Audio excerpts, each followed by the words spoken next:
Hi, this is Heather Fiore, and I just wanted to take the time to thank you for allowing me to interview. In this screencast, I have included some information that I may not have been able to present during the interview due to the brief interview that we were having. I have included another copy of my resume for you to view, as well as my leadership philosophy, which I truly believe is a reflection of me, not only as an educator, but as a person in regular life and how I am with people and students. And I just think it's a true reflection of who I am. I've also included some of the things that I've done over the years. I did categorize them just because of just getting out of my classes. I tend to categorize everything based on administration and our vision and goals, ethics and integrity, and so forth. So one of the things I did, I'm not going to go through them all because I know you're short on time, but discipline. I composed a list of students with infractions, 15 or more, went through the whole Genesis process to do this, to identify these students so that we could start working with them. I collaborated with one of our VPs at the high school, and our objective was to start finding out what the reasons were for these referrals, where can we go with this, how can we help these students, and as a future administrator, this is a great way to observe data in reference to discipline issues and begin addressing why it's happening and how come it's happening so often and what are the situations that are causing it. So this was a really good experience for me to participate and take the lead on this, and it's just one of the things that I wanted to share with you. I also have done a lot of community outreach, as you can read here, connecting our schools to the community, whether it be the library or community resources. I've done many others besides just this one, but of course we don't have time all day for all of them. Also, I have been the lead at times in PARCC. I created a presentation for the introduction to PARCC a few years back. We have then built on this presentation to explain to teachers and staff how it works. I was heavily involved at the beginning, and now that things are progressing, it's gone better and a little less need for all of us to be fully involved in it. However, I still am a huge factor in helping to get PARCC going and making sure everything is working, and I'm pretty much one of the lead people when it comes to implementing this.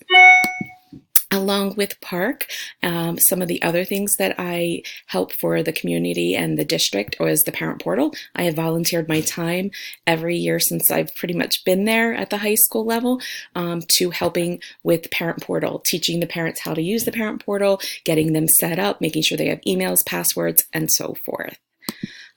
Some other things that I do, of course, is working with staff members and professional development. I have provided many professional developments, to our staff, and that's taking the lead in, getting resources and information out to our teachers and students. So I've done quite a few of them. I also have been part of the Service Learning Initiative. I have helped in supplying the students with time, whether it be for such things as we had an African American read-in, which brought in the community as well to read, as well as our teachers, staff, and students. So this is just another little minute thing that I believe an educational leader does. They reach out to the community, they work together with the community, they work together with the students and staff to meet our vision and goals. This was another one of my professional developments that I took part in, or I oversaw the whole thing actually, for paraprofessional in service. I felt that they were not getting the information needed to address things such as discipline, how to create attendance when they're watching classes for the brief time that they are, and so forth. So I was able to run a nice paraprofessional in service for them, which I got a lot of great feedback from them. They felt it was very beneficial, and they wish they would have had it at the beginning of the year instead of in the middle.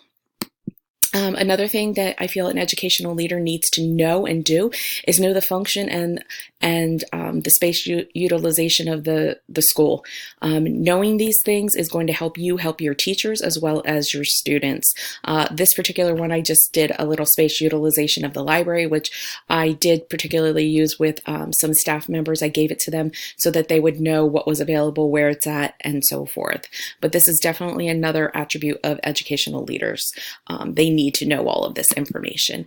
And finally, we need to be able to share with our staff procedures. A lot of my staff did not know special education procedures. I had a lot of them coming to me, which I tend to have a lot of people come to me for questions that really are out of my job description, but that's okay. That's what I'm there for. I'm a resource.